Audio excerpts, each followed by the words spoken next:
Darius has me in a bad position here because he's almost through with that arm bar. So before he straightens out my arm, basically once I get my arm straight, I'm in trouble. It's hard for me to counter in that late phase. So that mid or early phase where my elbow is bent, I want to try to fight it. His knees should be together. It makes it difficult for me to reach over toward this hand. But there's also a gap between this side on the lower part and then in between them. So rather than me trying to go over to try to grab my arm, I'm gonna make my knife hand here, slide it under, and it slides right up so I can grab it, save it, gable grip, or whatever I need to do to save this arm or buy myself time. The next thing I wanna do is I wanna get rid of a trapped leg. So I'm gonna get rid of that leg that's trapping my neck from me turning, all right? So I turn a little bit toward him. So I see a gap here. That's where I'm gonna turn my head. And then I'm gonna keep my head, lean my head a little bit back like this. And then quickly, if I need to let go of this hand, I like to just try to hold on to them. If I can get it underneath their leg, that's even better.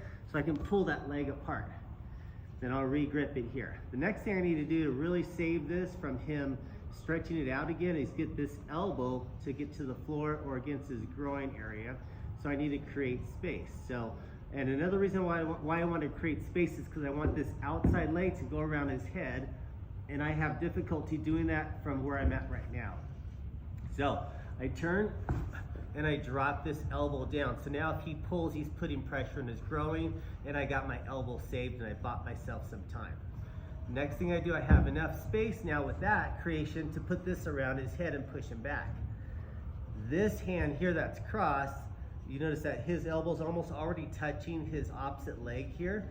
So I'm gonna utilize that. So once it's here, I'm gonna stretch him back with the head, and notice that the hand will start to come open here. And then I'm gonna take the hand and stretch it a little bit more, cross it over, lift up the hip, push down on the head.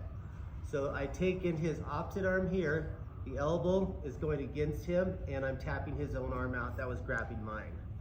If he does the other side,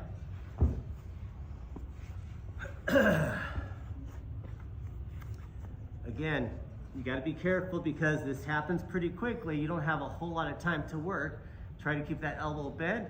If I can't go over and grab it, then I take my hand, I go from a fist to the thing, I slide it in to grab it here. So this is buying me a little bit of time.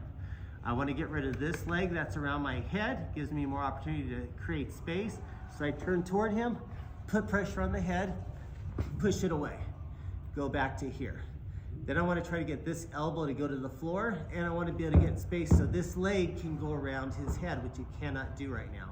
So I curly shuffle down here, and then I got elbow pressure, or I have my elbow on the floor. I'm still in trouble if I don't pay attention. He can reposition here, but I like the elbow to be on the inner thigh, because if he tries to put this leg around my head, I've also blocked it.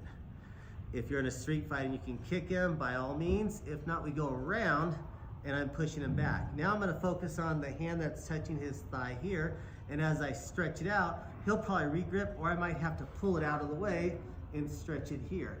Then I lift my hips up while the feet goes down, and then there's the tap. Work on that drill.